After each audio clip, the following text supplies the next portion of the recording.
যাচ্ছি তারা এই মুহূর্তে বেঁচে আছেন 3 জন, আইএনএস তারা বেঁচে আছেন 3 জন, A1RG তারা কিন্তু এখান থেকে বেঁচে আছেন 3 জন।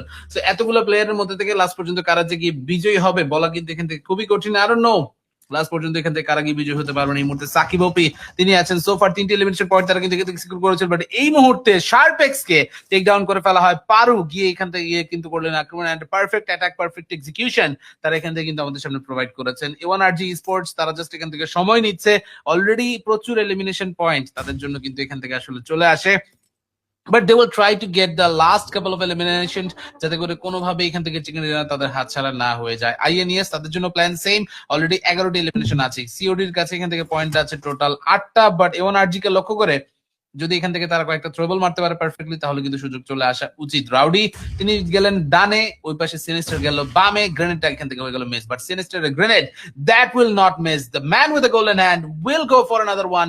8টি এলিমিনেশন পয়েন্ট সিকিউর করার পরে Sinister he is going for the 9th elimination. Already এখান থেকে অ্যাসাসিন ওয়াজ স্পটেড, আবারও knockout, oh my god, back to back knock কিন্তু এখান থেকে বের হয়ে গেছে। যেহেতু এলিমিনেশন পয়েন্ট সিকিউর করার এখনো চান্সেস আছে, রাউডি তিনি কিন্তু এখান থেকে এগিয়ে যাবেন। অলরেডি মইজ অ্যাসাসিন দুজনকে দেখতে পাওয়া গেল। পারু এখান থেকে মনে হচ্ছে না সার্ভাইভ করতে পারবেন তেমন একটা। ফ্ল্যাশ তিনি আবারও ডাউন হয়ে গেলেন, বিপদে কিন্তু পড়ে যাচ্ছেন এই মুহূর্তে ফ্ল্যাশ। আবারও এখান থেকে সিনিস্টার আর রাউডির উপরে কিন্তু থাকবে প্রেসার, যদিও এখান থেকে তারা প্লেয়ারেরা মিলে হোল্ড করছিলেন, বাট এই হোল্ডিং পজিশনটাও কিন্তু তাদের জন্য কিন্তু কাজে এসে লাগেনি।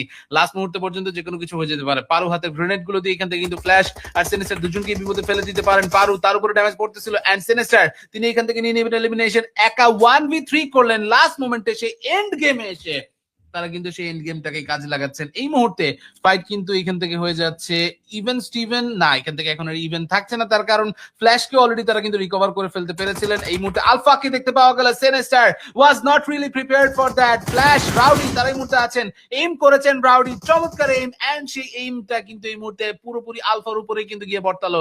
রাউডি আরো একটি এলিমিনেশন পয়েন্ট তিনি কিন্তু এখান থেকে সিকিউর করে নিয়েছেন, এন্ড এইভাবে যদি চলতে থাকে তাহলে কিন্তু লাস্ট পর্যন্ত চিকেন ডিনারটাও কিন্তু A1RG স্পোর্টস সিকিউর করে নিতে পারবে। প্রথমে গেলে তারা কিন্তু একটা চিকেন ডিনার পেয়েছিল, but in this one they will try to do it even better. সামনে আছেন সাকিব ওপি, একাই কিন্তু এখান থেকে লড়ে যাচ্ছেন A1RG স্পোর্টস এর বিপক্ষে। তার পক্ষে কি আদৌ পসিবল হবে এই ফাইটটা জেতা বলা কিন্তু কঠিন, বাট বলা যায় না। সামনে ফ্ল্যাশ চলে আসছেন, ওয়ান বাই ওয়ান চেষ্টা ছিল, flash will go for the finish, and এরই মাধ্যমে A1RG